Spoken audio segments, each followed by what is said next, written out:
Pues si quieres comenzamos, Ricardo, y les comentaba que por mail voy a ir mandando a todos los miembros para ir generando esa motivación y que motivándolos sobre todo a que vayan participando y se vayan contextualizando. Entonces ahorita damos inicio al proceso, pero vamos a irlo madurando en el camino. ¿Les parece? Bueno, no te escuchamos, no sé si sí, está desactivado tu micrófono. Sí, sí, muy bien. Bueno, Estoy de acuerdo. Sí, nada más que fue a buscar el agua para mi té, para el mate, y acá ujú, estamos. perfecto. Cuando gustes comenzamos, Ricardo, si gustas. Muy bien. Comenzamos entonces nuestra reflexión que nos ofrece hoy día la Iglesia en el Evangelio de San Mateo. Si ahí tal vez lo tengan ya en sus celulares. Capítulo 4, versículo del 18 al 22. Hoy la Iglesia recuerda la festividad de San Andrés, 30 de noviembre, San Andrés Apóstol. Entonces nos ponemos en la presencia de Dios en el nombre del Padre, del Hijo y del Espíritu Santo. Amén. Que sea Él este maestro interior al cual seguimos. Dice el Evangelio, o lo gusta leer alguno de ustedes, no hay ningún problema. Si alguien gusta leerlo, tal vez Gaby o Javier, Mónica, Miguel. Al enterarse Jesús de que habían arrestado a Juan, se retiró a Galilea. Dejando Nazaret, se estableció en Cafarnaúm, junto al lago, en el territorio de Zabulón y Neftalí. Así se cumplió lo que había dicho el profeta Isaías: país de Zabulón y país de Neftalí, camino del mar al otro lado del Jordán, Galilea de los gentiles. El pueblo que habitaba en tinieblas vio una luz grande; a los que habitaban en tierra y sombras de muerte, una luz les brilló. Entonces comenzó Jesús a predicar diciendo: conviértanse, porque está cerca el reino de los cielos. Seguimos hasta el 22, por favor. Ay, no, 18 y yo la tengo 22. hasta ahí. Ah,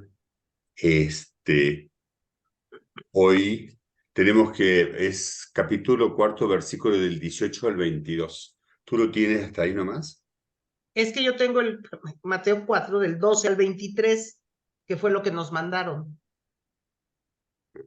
Del 12 al 23. Uh-huh. Pero te tienes que continuar leyendo. Pero es que no tengo los versículos que siguen porque nada más copian hasta ahí. Ok, bueno. Entonces yo voy a continuar entonces. Por O Miguel, favor. ¿tú tienes lo que sigue? Pues bueno, yo Mm, tengo acá la Biblia, por eso No lo, no estaba. lo, no lo tengo a la mano, pero lo busco. A ver, el que lo cuente primero lo leemos, pero permíteme.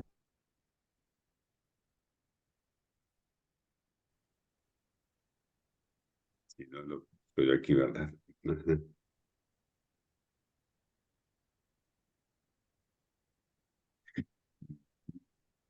Sí, porque justamente falta el momento del llamado a los apóstoles.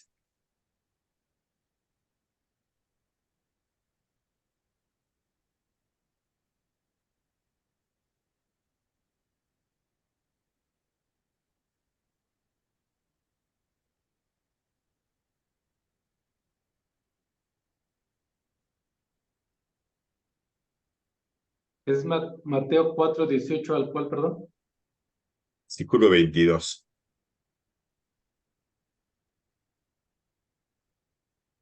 Mateo capítulo 4, versículo 18 al 22. Sí. Ujú.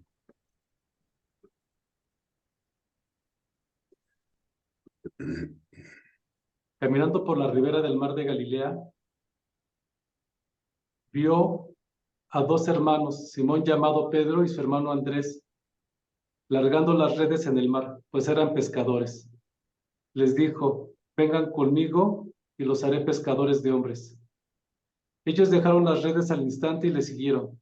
Siguió caminando y vio a otros dos hermanos, Santiago, el de Zebedeo, y su hermano Juan, que estaban en la barca con su padre Zebedeo arreglando las redes. Y los llamó. Ellos dejaron al instante la barca y a su padre y le siguieron. Recorría Jesús toda Galilea enseñando en sus sinagogas, proclamando la buena nueva del reino y sanando las enfermedades y dolencias de la gente, de modo que su fama llegó a toda Siria.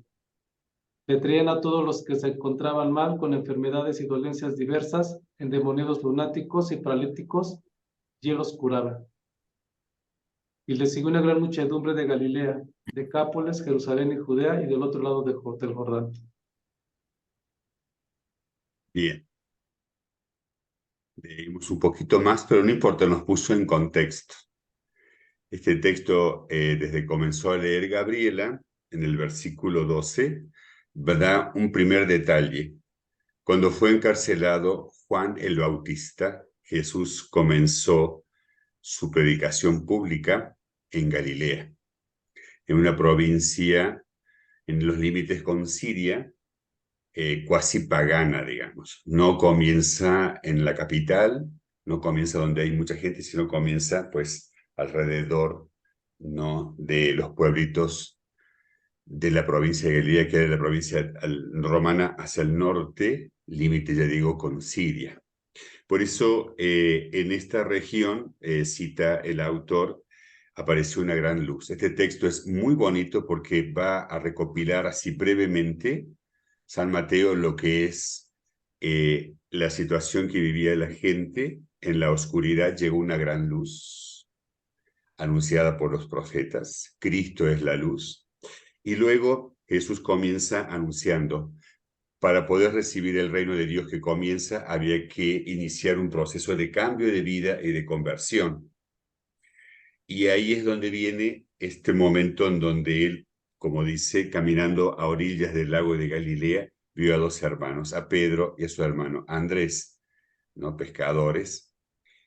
Y también, pues, siguió un poco más adelante, vio a Santiago y a Juan, los hijos del Zebedeo, y los llamó a la esencia del mensaje de Jesús, que es hacer pescadores de hombres. Bien, voy a seguir un poquitito más en el texto, que se siguió también el versículo 23 y 24. Miguel, pues bueno, no es nada de casualidad, sino que el Espíritu Santo nos ayudó también a descubrir esta dinámica misionera que tiene Jesús. No solamente se queda en un lugar y con un grupito de apóstoles o discípulos, sino que va a anunciar el núcleo, que es el reino de Dios. A eso invita y a eso llama. Y pues toda la gente en sus necesidades de sufrimiento, de males, de dolencia, cita prácticamente toda la actividad de los endemoniados, los lunáticos, los paralíticos. Fíjense, prácticamente el espectro social limitado por la enfermedad, por trastornos mentales, por situación también de pobreza, pues lo sana. El signo tal vez más significativo al inicio del ministerio de Jesús va a ser las curaciones, los milagros de las curaciones. Y dice que lo seguía mucha gente, que venían de Galilea, la Decápolis, que era la provincia que queda como a la derecha del mapa, ¿no?, digamos, la Decápolis. Vinieron también de Jerusalén, Judea y al otro lado del Jordán. Prácticamente está poniendo que en Galilea confluyeron mucha gente. En realidad es como un resumen, ¿no?, una síntesis que ya aparece al inicio del Evangelio de San Mateo, según la experiencia de esta comunidad. Los núcleos importantes. Primero, cuando Jesús comienza a anunciar el reino de Dios, es un contexto ya de persecución. Ya Juan Bautista, el último de los profetas, ya está en la cárcel. Situación complicada, difícil. Y luego anuncia el reino de Dios, la conversión y también el tema del seguimiento de sus primeros discípulos, de los apóstoles. Hoy recordando pues a San Andrés. En la antigüedad, para conocer la sabiduría de Dios, las cosas de Dios, pues todos los discípulos se enganchaban con un maestro, hablando de día con un lenguaje, digamos, buscaban a sus maestros rabinos, porque era la manera no solamente de aprender a leer y escribir, sino también de aprender las cosas de Dios. Pero la escuela de Jesús es distinta. Jesús es el que escoge a los discípulos y les va a invitar a algo totalmente nuevo en la literatura de la antigüedad, que es el trabajar con él, y van a ser pescadores de hombres. Entonces, el discípulo tiene que configurarse, en el caso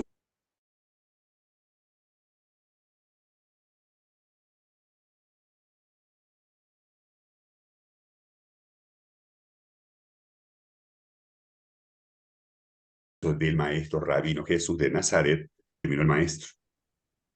En la antigüedad, los discípulos podían igualar y superar al maestro. Sí, era verdad, lo conocemos por Aristóteles con Platón, etcétera. Era como la dinámica de la enseñanza y de la docencia y del discipulado. En el caso de Jesús, Jesús es el que llama, el que convoca y les invita al seguimiento, les invita a renunciar, a veces hasta el matrimonio, y seguirlo. Y acá los discípulos no van a superar al maestro, al contrario, tienen que aprender constantemente con el maestro. Y el único modo de conocer a Jesús, y eso va a quedar clarísimo, es estar con él, convivir con él. También en San Juan, cuando está justamente Andrés, que eran discípulos de Juan Bautista, lo ven a Jesús pasar, lo siguen, Jesús se da vuelta y le dicen, ¿qué buscan? Y ellos dijeron, pues, ¿dónde vives, maestro? Hay que estar con el maestro, convivir con el maestro, escucharlo, verlo. Esa es la escuela. Jesús no formó ninguna universidad, no formó un Indosoc, ni una parroquia. No hizo, digamos, como... No, él dijo, vengan y aquí van a estar.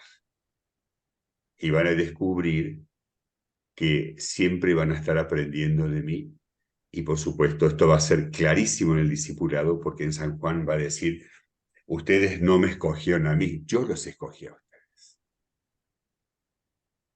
Ese es el contexto, digamos, exegético de interpretación. Podríamos hablar mucho más, ¿verdad?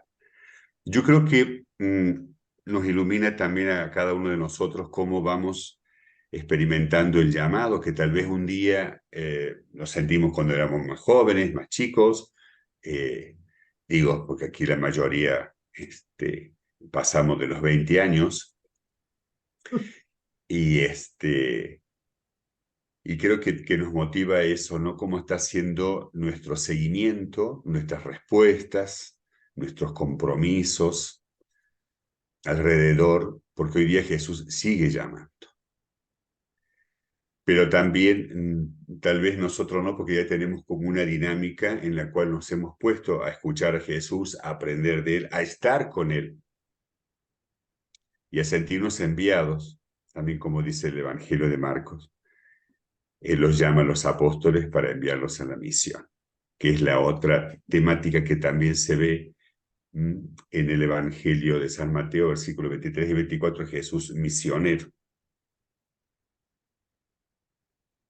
Pero hoy en día, con tantos atractivos, con tantas cosas que nos llaman la atención en este mundo, pues no escuchamos a veces en general la voz de Jesús, que nos llama a seguirle. Y a un seguimiento en donde tenemos que dejar muchas cosas. Los apóstoles hoy en día tuvieron que dejar su trabajo, las redes, para seguir a este hombre que ni sabía si le iba a ofrecerle una seguridad económica mejor que la de ser pescadores, ¿no? Jesús llama, pero nunca dice lo que van a hacer. Y, bueno, volviendo a nuestra realidad personal, creo que si no hacemos este alto, esta reflexión, o en algún momento no escuchamos la voz de Jesús, van a llegar otros llamados, y un llamado que no viene de Dios, sino un llamado que viene de los ídolos de este mundo, que me convienen, que me interesan, que me ofrecen pues seguridad, etcétera. No me refiero a las cuestiones del trabajo, que sí es necesario, o de los estudios, pero nos ofrecen a veces caminos que lo que vamos observando cada vez más, lo que trabajamos con los seres humanos es un gran vacío, una vida que no tiene sentido, y no quiero verme apocalíptico pero compartiendo con jóvenes que estoy trabajando ahorita, hay mucho hueco y los jóvenes ya están muy cansados de esta sociedad. Tal vez nosotros cuando éramos jóvenes estábamos más entusiasmados con proyectos, pero bueno, era otra época.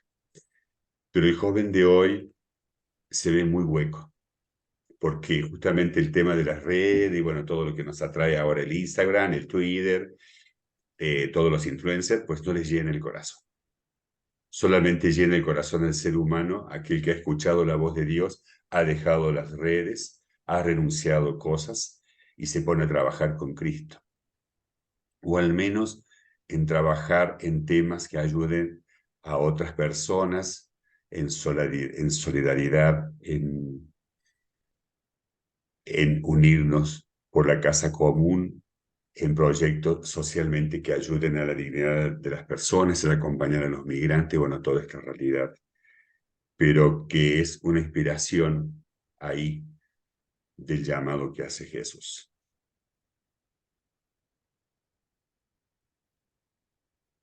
El discipulado reproduce justamente el rostro de Dios y creo que es el llamado también que nos hace este día,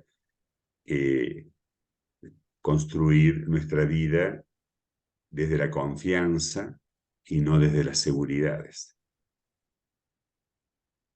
Un Dios que es la seguridad total para el ser humano y una palabra que convoca como la de Cristo y que requiere respuestas de parte de los seguidores y de las seguidoras, y que también se puede presentar crisis en las respuestas, claro. Es obvio, también los apóstoles tuvieron sus crisis, sus momentos de dudas, porque no entendían mucho lo que era esto de lo del pescadores de hombres, una cosa totalmente nueva, distinta. Es la novedad también del reino de Dios y de la buena noticia. Que la experiencia de San Andrés, de Pedro, que hoy escuchábamos, pues nos ayuden y nos iluminen en nuestro propio seguimiento. Gracias, Ricardo. Gracias que nos dejas reflexionando y nos dejas también luces para encontrar motivaciones que iluminen nuestro propio quehacer. Y pues el motivo es la educación y que Jesús como maestro nos siga dando precisamente esas luces para que nosotros podamos reflejar ese compromiso con el trabajo por la justicia, la paz y lo que ahorita las realidades nos desafían y nos interpelan, nos hacen analizar y reflexionar. Y pues bueno, aquí estamos y te agradecemos por hacernos partícipes de la palabra y de tu reflexión. Muchas gracias. Sí, gracias a ustedes. Bueno, pues le cedemos ahora la palabra a Javier, que nos va a introducir precisamente en un análisis del documento que dio origen precisamente al proyecto de la 11ª jornada y que estamos precisamente en una etapa de organización de definir e identificar las problemáticas. Y bueno, pues adelante Javier, ya tú nos vas a ir introduciendo y poniéndonos en contexto y que este video que voy a hacer llegar a los que no pueden por diferentes motivos, pero que ojalá sí puedan en sus tiempos libres, pues suscitar la colaboración y la participación, que es lo que queremos, que sea colegial. Adelante, Javier. Gracias. Bueno, voy a compartir la pantalla.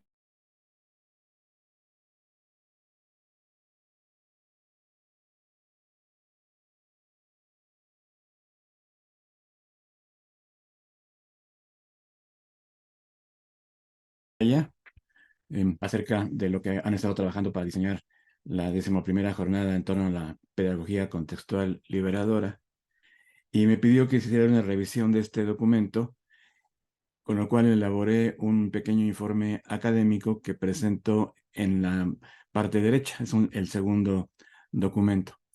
Entonces, lo que quisiéramos hacer en la sesión de hoy es revisarlos un poco en forma paralela, ir viendo uno y otro para entender qué es lo que expreso en este informe académico sobre el documento previamente elaborado. Entonces, comienzo con la primera parte de este documento. Dice, el tema propuesto para la 11ª jornada en torno a la pedagogía contextual liberadora, programada para realizarse en 2024, es la responsabilidad social en el ámbito familiar a partir del Pacto Educativo Global. Si bien el tema se apoya en la premisa de que el entorno familiar ejerce la mayor influencia en el crecimiento y desarrollo de los individuos, el punto de partida son los 7 compromisos del Pacto Educativo Global. A saber, 1, poner a la persona en el centro. 2, escuchar a las jóvenes generaciones. 3, promover a la mujer. 4, responsabilizar a la familia. 5, abrirse a la acogida. 6, renovar la economía y la política. Y 7, cuidar la casa común.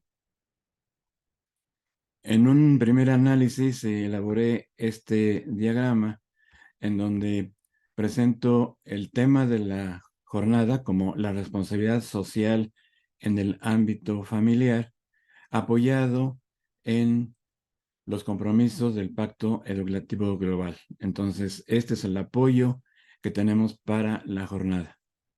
Y el documento que me presentó Miguel, que han elaborado, llega a una serie de acciones propuestas. Después de presentar en el documento de la izquierda la introducción con la visión y la misión, presenta un itinerario y luego 11 temas, 11 problemas aquí. Entonces, que implican acciones, puesto que cada uno de ellos está iniciando con un verbo en infinitivo. Cuando una oración comienza con un verbo en infinitivo, implícitamente está en forma inmediata una acción. Entonces no es simplemente para tomar un tema y reflexionar sobre él, sino para actuar en ese tema. Entonces, por eso considero que el documento que han elaborado pues expresa acciones. Y entonces en el diagrama del documento del lado derecho he puesto las acciones que se esperan como producto de el desarrollo de la planificación y el diseño de lo que será la jornada. Entonces, ese es el primer diagrama que elaboro a partir de la lectura del documento que recibí. Ahora bien, la esencia de la pedagogía contextual liberadora es la crítica a los sistemas educativos actuales que deshumanizan al hombre y procura rescatar la finalidad de la educación para que emerja la conciencia humana y se logre una comprensión e inserción crítica en el mundo. Si bien la jornada es en torno a la pedagogía contextual liberadora, pues tenemos que atender esta reflexión sobre la esencia precisamente de la pedagogía contextual liberadora. A partir de esta idea, es una crítica a los sistemas educativos actuales que deshumanizan al hombre. Entonces, este es el núcleo que está dando el fundamento a la jornada. Lo que hice a continuación fue una correlación, cruzar las acciones propuestas con los compromisos del pacto educativo.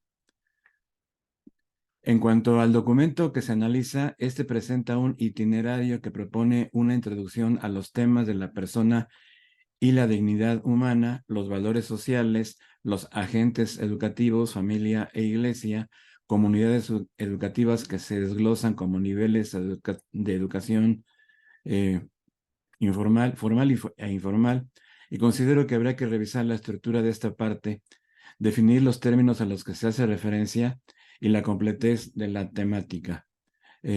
Aquí hice esta otra reflexión que me lleva a pensar que hay que tomar en cuenta y considerar estos otros elementos. Uno es revisar la estructura de esta parte, es decir, el primer punto sería que en vez de considerarlas como una problemática, hay que considerar que esta primera propuesta son acciones. Y definir los términos a los que hace referencia. Del itinerario, en el punto 0, hay una serie de términos, pero que conviene definir con más precisión para evitar confusiones, ambigüedades o que partamos de ideas que no están en forma de una aceptación global por todo el grupo, el equipo que trabaje esta temática. Entonces, por eso considero que es necesario también hacer una definición más precisa de todos estos términos que se manejan. ¿Por qué? Porque si bien vamos a partir de que la esencia de la pedagogía contextual liberadora es la crítica, esto me lleva a que tenemos que atender como recurso principal el pensamiento crítico. En primera instancia, de nosotros como organizadores. Tenemos que ser muy críticos en nuestro propio pensamiento. Y evidentemente el punto central del pensamiento crítico es garantizar el acercarnos a la verdad. Y no nos podemos acercar a la verdad si no comenzamos por tener precisión en los términos con los que hablamos. Entonces necesitamos definir con precisión nuestro propio vocabulario, nuestros propios conceptos, para que tengamos una base común de conocimiento que nos permita tener un piso firme para avanzar hacia ese pensamiento crítico que nos lleve a una nueva verdad acerca de la problemática en general de la educación. Ahora bien, al proseguir con el análisis veo que se presentan 11 acciones, pero el subtítulo problemáticas no es adecuado. Aquí ya estoy comenzando con lo que decía de que tenemos que ir definiendo bien los términos. Entonces, una problemática es un conjunto de problemas pertenecientes a una ciencia o actividad determinada. Cada acción que se presenta está vinculada a la problemática que constituye su genealogía, es decir, su origen y precedentes. Ciertamente, de forma implícita, esta problemática que se presenta en el documento corresponde a problemas, pero no están dichos explícitamente, están inferidos implícitamente a partir de las acciones que van proponiendo. Pero hay que considerar que esas acciones deben constituirse a partir de una genealogía, es decir, de un problema. Por consiguiente, considero que es necesaria una reflexión que permita definir esas problemáticas y revalorizar las acciones propuestas y la correlación con los compromisos del Pacto Educativo Global. Entonces, aquí ya hay un primer núcleo de trabajo que considero que debemos abordar en las primeras etapas del proyecto, hacer esta reflexión que permita definir estas problemáticas y revalorizar las acciones propuestas. ¿Por qué revalorizar las acciones propuestas? Porque hay el riesgo de que caigamos con facilidad en la idea de que una acción propuesta a través de una idea sea realmente solo eso, una idea que puede provenir de una ocurrencia. Se me ocurre que habría que hacer tal acción. Y lo hemos visto y lo vemos continuamente con el propio gobierno. Cuando el Estado, a través del gobierno, que es la infraestructura administrativa para llevar a cabo su función como concepto de Estado, propone acciones a través de las instituciones de gobierno, como por ejemplo, deciden una acción, llevar internet a todas las escuelas del país y llegan los técnicos con la fibra óptica que proporciona, por ejemplo, la Comisión Federal de Electricidad, y resulta que la escuela no tiene ni siquiera abasto eléctrico o no tiene computadoras. Entonces, una acción que por sí misma podría considerarse buena, carece del sustento porque no corresponde a una problemática real. Sí habrá escuelas que tengan la infraestructura necesaria y que efectivamente esa acción lleve a un beneficio, pero habrá otros casos en los que no.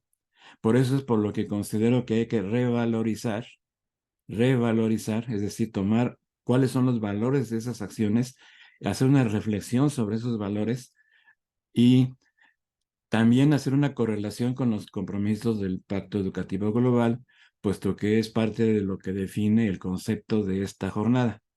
Así se definió desde el principio y así está aprobado, que tiene que partir de estos compromisos del Pacto Educativo Global. Entonces, para tener esta congruencia. En el documento presenté un mapa, 2 dimensiones, en donde por un lado están los compromisos del pacto educativo y por otro las 11 acciones que se presentan en el documento. Esto es simplemente como un primer ejercicio que desde luego es simplemente una primera acción, pero que habría que repetir continuamente a lo largo del desarrollo del propio diseño de la jornada, para que siempre tengamos en claro esta visión de cuáles son los problemas que queremos atender o presentar o estudiar o vincular en la jornada, qué apoyan en del Pacto Educativo Global y qué tanto el Pacto Educativo Global con sus 7 acciones propuestas como compromisos está en correlación, porque por ejemplo aquí del cuadro se ve que el punto, por ejemplo, 5, abrirse a la acogida, pues tiene solamente, o al menos yo veo solamente 2 palomitas en esta acción y en la última, pero no en las otras, o en los 6 y 7, que también están bastante despoblados.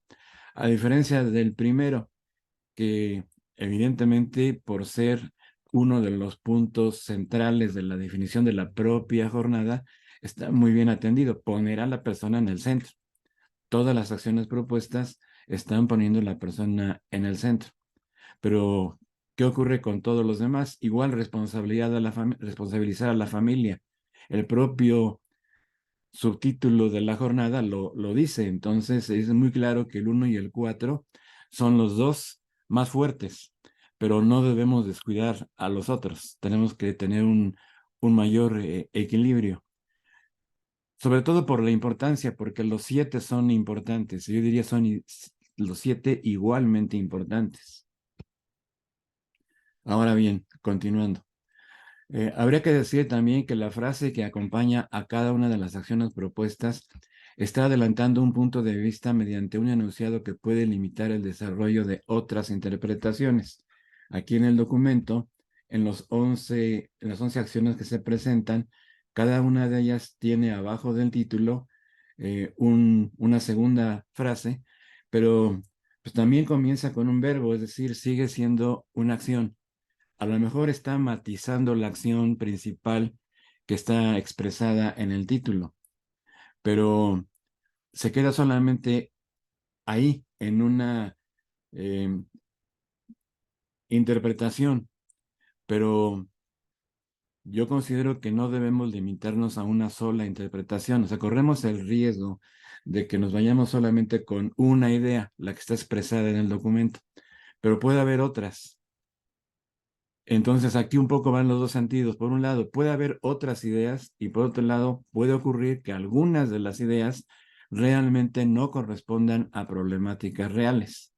Y entonces es en donde tenemos que actuar con pensamiento crítico para que podamos ir evaluando todas estas propuestas y que realmente lo que constituya el núcleo de la jornada tenga la principal explicación, fundamentación y sobre todo aplicación a situaciones reales.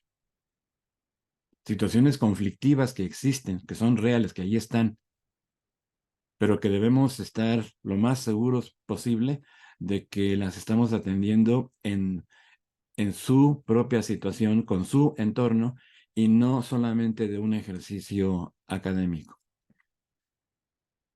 Sin embargo, eso no quita de lado el que hagamos el ejercicio académico.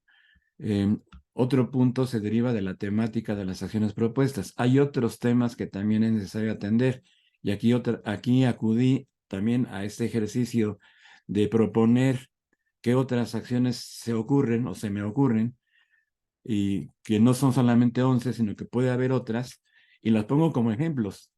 El significado de ser adolescente en una sociedad postestructuralista. Lo mencionaba Ricardo hace un momento. La juventud actual está bastante desubicada. El postestructuralismo en el que estamos viviendo está, yo diría, demasiado cerca de los jóvenes, porque de alguna forma está continuamente presente en Internet. Y entonces se presentan los efectos del postestructuralismo cuando el joven, por su propia juventud, no tiene todavía los elementos para crear su propia estructura y luego hacer una reflexión postestructural que le permita tener un criterio más amplio para tomar sus decisiones más críticas en un ambiente que sabemos que está inundado por las redes sociales y por muchos entornos digitales. B, el campo de conocimientos que no son suficientemente atendidos en la educación formal. La educación formal que atiende el gobierno a través de la Secretaría de Educación tiene una serie de contenidos, y ya no digamos de los contenidos que se han visto bastante disminuidos en los últimos ciclos escolares, y más con la presencia de la última edición del libro gratuito para la educación primaria. Pero aquí pongo a manera de ejemplo qué pasa con el pensamiento crítico, con la creatividad, con la innovación, con la planificación, con el pensamiento matemático, con el emprendimiento, con la gestión de las emociones, el liderazgo, entre muchos otros que fuera del marco de la educación formal. C, la presencia de la inteligencia artificial en el entorno. Se ha puesto muy de moda en los últimos meses el término inteligencia artificial, y en la mayoría de los casos mal entendido. Por lo tanto, se convierte en un riesgo para su uso, que puede caer en un mal uso, y sobre todo en ambientes educativos. D, la necesidad de hacer prospectiva. También precisamente porque los jóvenes viven en una situación de postestructuralismo, no están acostumbrados a ver hacia el futuro, ni siquiera su propio futuro. Viven en la inmediatez del presente, de su presente, y ni siquiera del presente de los otros. Y sí es necesario que los jóvenes aprendan a hacer una prospectiva, partiendo desde luego del hecho de que ciertamente se puede modificar el futuro, pero modificar el futuro tiene una limitante. Entre más cercano esté el futuro, es más difícil de modificar, e inclusive en ocasiones es imposible de modificar. Entre más lejano esté, es más fácil de modificar, pero requiere la decisión. Requiere de hacer un acto de la voluntad, un acto volitivo, y comprometerse con las decisiones que permitan construir futuros que sean viables y sobre todo prósperos. Cuando el futuro es demasiado cerca, no se puede alcanzar. Por ejemplo, son 8:45. Si yo quiero pensar en una perspectiva para mi futuro y manifiesto, expreso que deseo estar en París dentro de 2 horas, hora local, simplemente tomo 2 horas, es imposible. Por más rápido que sea el avión que pueda llegar a tomar, pues ni siquiera en 2 horas llego al aeropuerto con la documentación para abordar un avión. Entonces, es un futuro que es imposible. Pero a lo mejor si lo que quiero es estar en París dentro de 3 años, pues tengo mucha mayor oportunidad para planearlo, generar estrategias, hacerme de recursos, etcétera, etcétera, y hacer que ese futuro sea real, que sea posible. Y esto los jóvenes no lo ven. Entonces no lo ven ni siquiera para las decisiones que tienen que tomar para su formación profesional. o para su actividad profesional, cualquiera que sea. La necesidad de educar para la movilidad internacional, como efecto de un mundo globalizado, y no solamente la internacional, también la movilidad dentro del territorio nacional, pero en la movilidad internacional también están los migrantes. La movilidad internacional no es solamente para aquellos que tienen suficientes recursos para pensar en irse a estudiar a alguna universidad en un país extranjero. Hay muchísima gente que, al revés, por la escasez de recursos económicos, tiene que migrar y cruzar fronteras e ir a otras naciones. Y ahí están los niños, junto con los migrantes adultos, o a veces sin migrantes adultos, viajando solos. Se necesita entonces educar para la movilidad internacional. El multiculturalismo, y no solamente por viajar a otros países, sino aquí mismo en nuestra nación tenemos influencias de otras culturas, de otras naciones o de otras culturas dentro del mismo territorio, y que tenemos que aprender de vivir en el multiculturalismo. G, la educación de niños y jóvenes con discapacidad, que en la gran mayoría de los casos son invisibles, nadie los ve, etcétera. Aquí podría haber un largo etcétera, pero tampoco se trata de completar las 11 acciones propuestas con un catálogo generado en un documento en donde puede haber otras 7, 8, 10, 11 o las que fueran, y tener un nuevo catálogo, sino más bien que trabajemos en el seminario en reflexionar sobre estos temas, los 11 temas propuestos, los 7 antedichos y otros más que puedan surgir en discusiones más amplias, deben ser considerados como ideas que se manifiestan a través de problemas concretos que necesitan ser expresados y atendidos con certidumbre y precisión. No obstante, el atender de forma independiente cada uno de los temas podría ser excesivo para un evento académico de un día como la jornada. Podría hacerse una selección o una agrupación para crear una estructura ad hoc para la jornada. Es decir, no podemos dejar de vista que nuestra meta, independientemente de que estos sean los objetivos, la meta es el evento de la jornada, un evento de un día en donde tendremos oportunidad de estar frente a un público que algo espera, y que nosotros tenemos que tener muy clara cuál es la meta de el final de ese día. ¿Qué van a alcanzar como meta todos los asistentes, o qué vamos a alcanzar como meta todos los asistentes a la jornada? En definitiva, el entorno familiar no solo ejerce la mayor influencia en el crecimiento y desarrollo de los individuos, como se dice al principio del documento que recibí, sino que los padres de familia son los primeros responsables de la educación de los hijos. Ahora bien, el Estado está obligado a garantizar el derecho a la educación y establece los principios rectores de la misma. Es decir, existe la Ley de Educación, como se resumen de los principios rectores de la educación en el país, incluida la impartición de la educación en instituciones públicas y la certificación con validez oficial. Sin embargo, las acciones del Estado no son suficientes.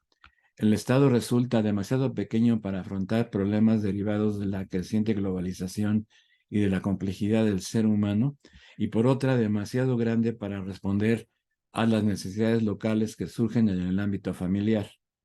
En palabras de Paulo Freire, la educación es un acto de amor, de coraje, es una práctica de la libertad dirigida hacia la realidad a la que no se le teme, sino que busca transformarla por solidaridad, por espíritu fraternal.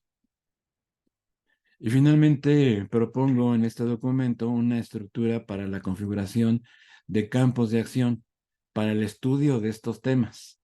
Es decir, en primera instancia propongo que generemos un campo de acción para que los miembros del seminario podamos actuar con un esquema en ir trabajando la estructura que nos plantea como proyecto el primer documento, para que podamos definir las problemáticas y el diseño de acciones para poderlos atender. Entre otras, yo pienso que con esta propuesta de campo de acción pues debemos también fijar en la meta de la jornada qué va a quedar para después de la jornada para los que asistan.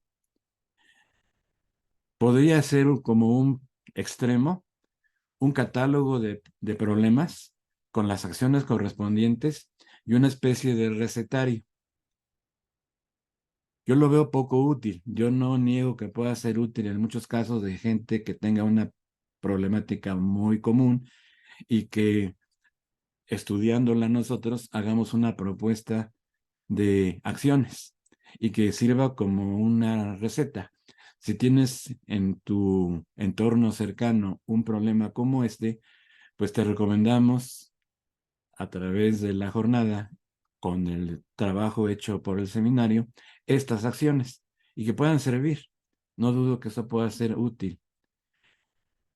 También pienso que puede ser útil como ejemplo para otras problemáticas, pero entonces habría que pensar en un producto de la jornada que no solamente fuera un catálogo de acciones y de problemas, sino que además tuviera una reflexión explícita sobre cómo extender la metodología que está detrás de ese catálogo para que problemas que no hemos visto nosotros y que sean problemas reales de otras comunidades, los puedan abordar con alguna metodología. Entonces sería un segundo producto y podría haber más, pero yo pienso que esos son los productos que tenemos que ir definiendo con el trabajo, pues semana con semana en el seminario. Entonces, por eso propongo este esquema. El, el marco exterior pues, es la responsabilidad social en el ámbito familiar, que es la temática de la 11ª jornada, que está en un entorno cultural y con una delimitación de la problemática que tenemos nosotros que definir, en donde aquí puede haber un entorno cultural muy amplio y qué tanto podremos abordar las diferentes expresiones de la cultura tan diversa en el país, cómo vamos a limitar los problemas que sí podemos analizar con suficiente detalle, mantenernos en una evaluación permanente, en una retroalimentación continua y con un aprendizaje todos los días, porque todos estamos aprendiendo. Esto nos debe llevar a delimitar el bien que se desea. O sea, ¿qué bien esperamos que se atienda con la jornada? ¿Cuál va a ser ese producto de la jornada?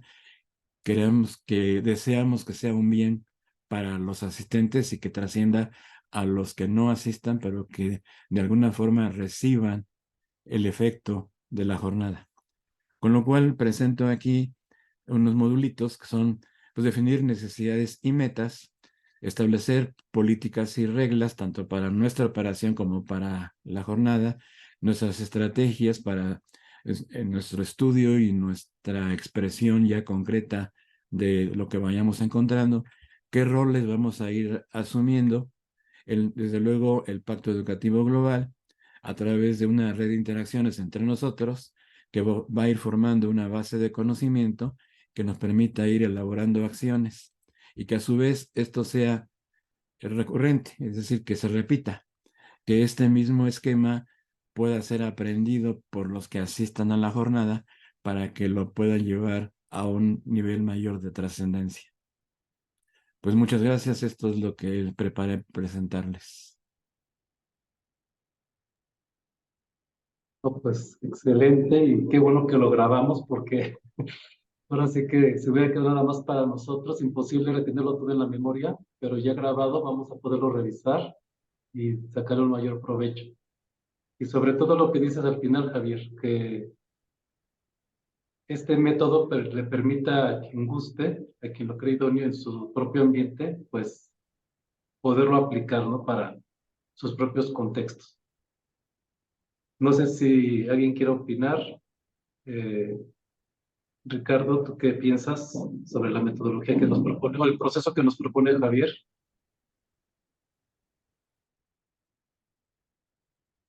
Tomé nota, gracias Javier, muy bonito. Tomé nota, digamos, aunque ahí está el escrito.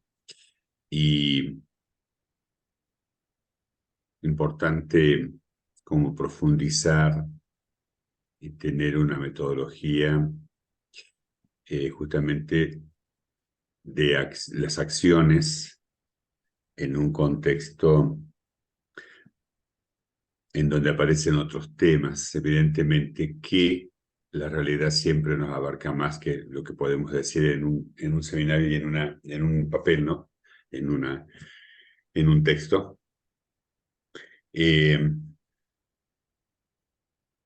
Tendríamos que aprender a trabajar lo que propone Javier, sobre todo el último cuadrito, ¿no? Evaluar, aprender,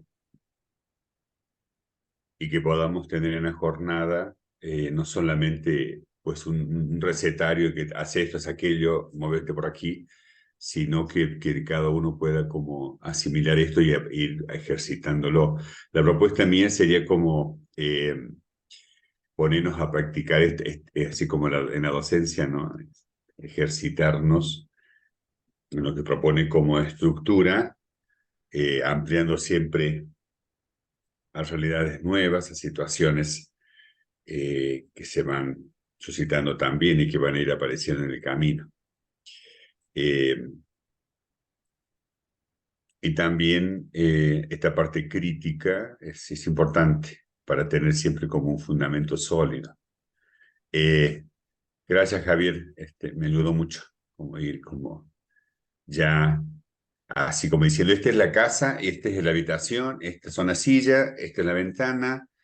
Y bueno, si queremos trabajar juntos, pues tenemos que mantenerlo limpio, tenemos que mantener espacios, los que van a llegar, todo, digamos, ¿no? Haciendo un paralelo con una casa. Me gustó mucho, digo, me gustó en el sentido de no solamente de gustarme, que me agrade, sino que realmente es un reto, como siempre ha sido la educación, ¿verdad? Muy aterrizada, muy contextualizada. Te veo muy, Javier, muy en la onda de jóvenes. Como tú dijiste al principio, tenemos que atender las necesidades de los jóvenes, porque hacia allá tenemos que apuntar, ¿no? Su realidad, porque sí es poco preocupante. Gracias. Pues espero que les sea de utilidad. Y no es mi propuesta, es una propuesta que va surgiendo porque parto del documento que ustedes me hicieron llegar. Esto es es un siguiente paso para que vayamos avanzando juntos. Gracias. Claro. Sí, Y que, así lo percibí. y que de seguro va a detonar precisamente la innovación y la inspiración, y que con los aportes y los enfoques de todos los que nos involucremos solidariamente, pues se va a ir enriqueciendo enormemente. Pues todo esto lo ponemos en manos del Espíritu Santo para que Él lo conjunte y nos vaya llevando de la mano para que logremos eso que el corazón desea, ¿no? Que es ir mejorando las realidades que nos van desafiando y buscando siempre corregir lo que esté mal, mejorando lo que está bien e innovar, ¿no? Para precisamente dejar un mundo mejor a nuestras nuevas generaciones. Lo que Gaby, a mí me queda una idea que quería como en la posibilidad de que pueda Javier, ¿verdad? Porque yo sé que tiene muchas cosas que nos pudiera como acompañar en todo este proceso, ser como nuestro rector, o no sé cómo decirle, tomarnos de la mano de él, ¿verdad? Porque él es especialista en esto, ¿no?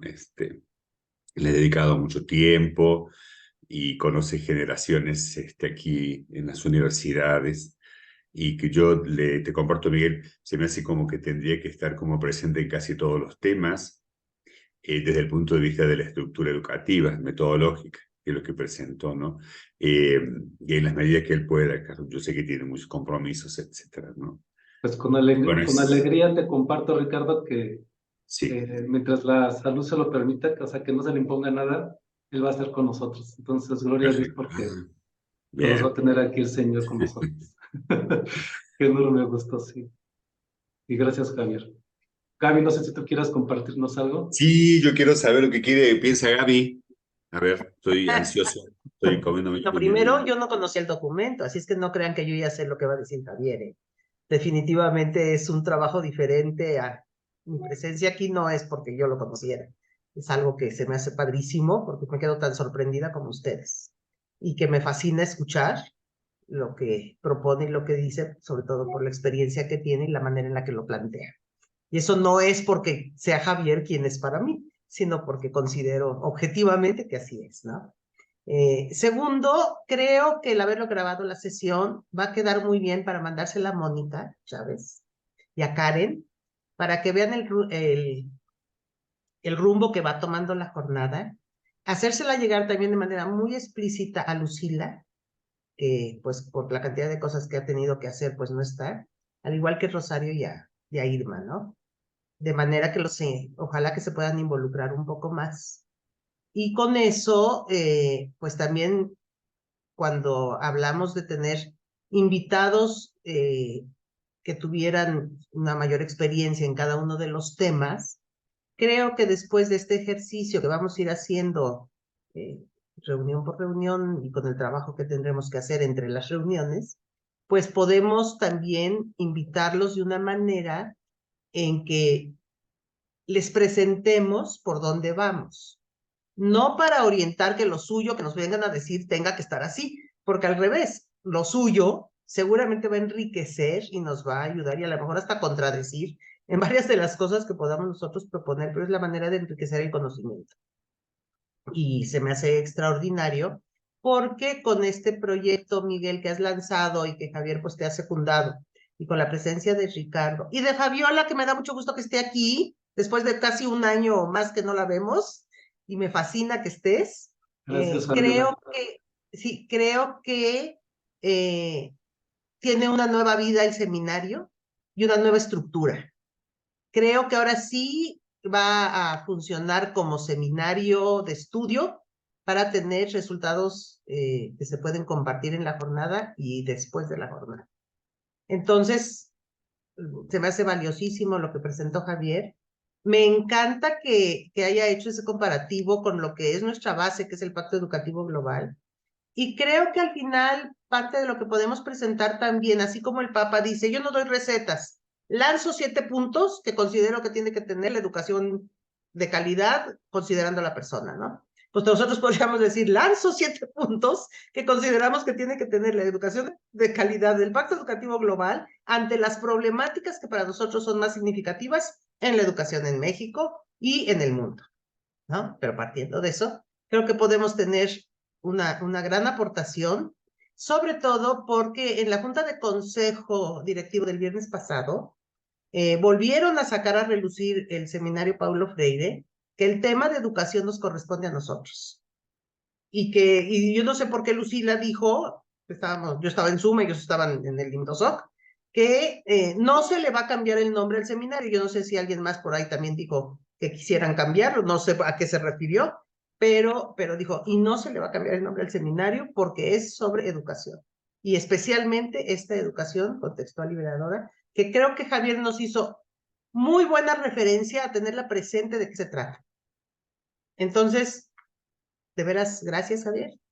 Y conste que no la conocía yo el documento.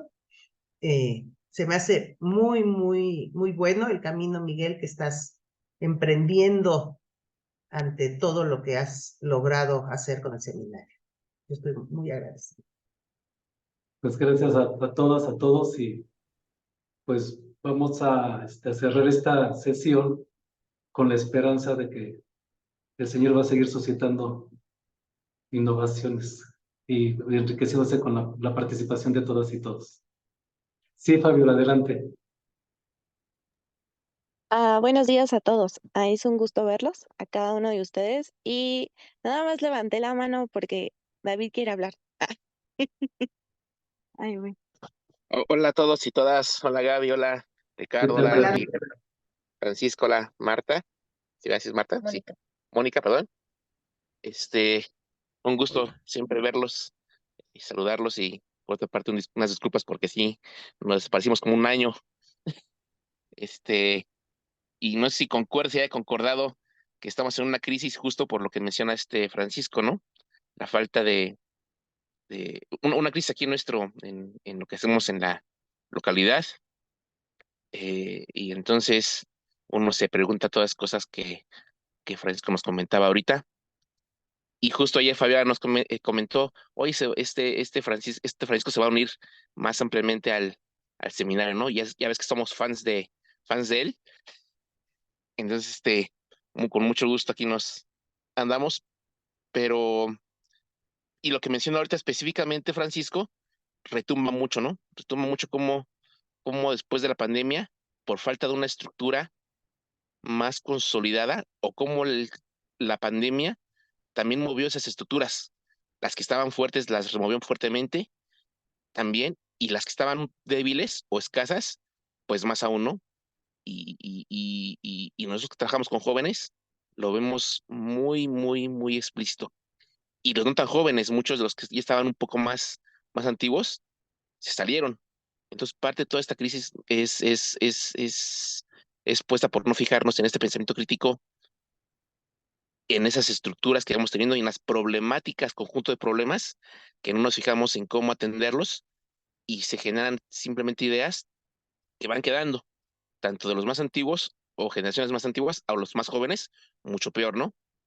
Entonces sí me emociona mucho cómo este anhelo de cómo ir plasmando en los quehaceres de escritorio y en los quehaceres de campo, esta visión un tanto cuanto más estructurada, más de pensamiento crítico para trabajar y atender las crisis distintas que nos van llegando, grupal, comunitaria y personalmente. Sí me encuentro mucho también en esa crisis personal, ¿no? Y que también me retoma mucho lo que Ricardo decía en el comentario al Evangelio, retumba fuertemente, ¿no? Y bueno, pues muchas gracias como siempre porque el seminario nos ha servido mucho para seguir caminando. Gracias, David, gracias, Fabiola, y esperamos también contar con ustedes, con su presencia más recurrente. Y bueno, Mónica, muchas gracias también por tu presencia, por tu apoyo. Y siempre les comparto que con Mónica, antes de plantear alguna idea, ella es la que me escucha y me retroalimenta, y pues es un brazo derecho también para el trabajo de seminario, aunque lo hace subyacentemente, pero de seguro ya vas a participar más adelante en sus propias aportaciones. Bueno, pues me despido. Yo creo que para que se quede enriquecido la grabación, ya no agregarle más, y que sea un punto de partida para lo que viene. Gaby, no sé si vas a comentar algo más, vi que alzaste la mano. No, aplaudí. Ok. Y te aplaudió. Manitas aplaudiéndole a Mónica. Perfecto. Bueno, Bueno, Muchas gracias. fíjate qué importante cómo nos ilumina también Dios hoy día conociendo al Maestro, ¿no? Jesús fue un maestro. Y creo que el Papa actual, como los otros papas, pero sobre todo el Papa Francisco, que como jesuitas siempre se han dedicado mucho a la enseñanza y la educación, las escuelas, ¿verdad? El discernimiento, las universidades, siempre ha sido una temática de su propia compañía en la historia de la Iglesia. Y creo que el Papa está muy con las escuelas recurrentes y con esta nueva propuesta del Pacto Global, está muy interesado justamente porque él cree que la educación es el futuro prácticamente, o es el presente y es el futuro. Está muy descuidado, y qué bien que podamos tener en el seminario todo este enriquecimiento y profundizar e involucrar a jóvenes, porque además no creo que solamente nos tenemos que educar en una educación escolarizada, sino a la familia como tal, cualquier familia. Tenemos que entrar en esta metodología educativa, no solamente quedarnos con la primaria y la secundaria, porque nos quedaríamos muy restringidos a las aulas, a los salones, a las universidades, sino realmente el pacto es justamente esto, que todos seamos educadores y aprendices. Puede ser un poco así como para mí la impresión. Gracias, Javier, y gracias a todos, a todas. muy bien. Pues que tengan una excelente mañana y nos vemos el próximo jueves, primero Dios. Mil Hasta gracias. pronto. Igual, gracias. Gracias. ¿Te quedas, Miguel? Sí. Y nada más te tengo la grabación, permítame. Claro.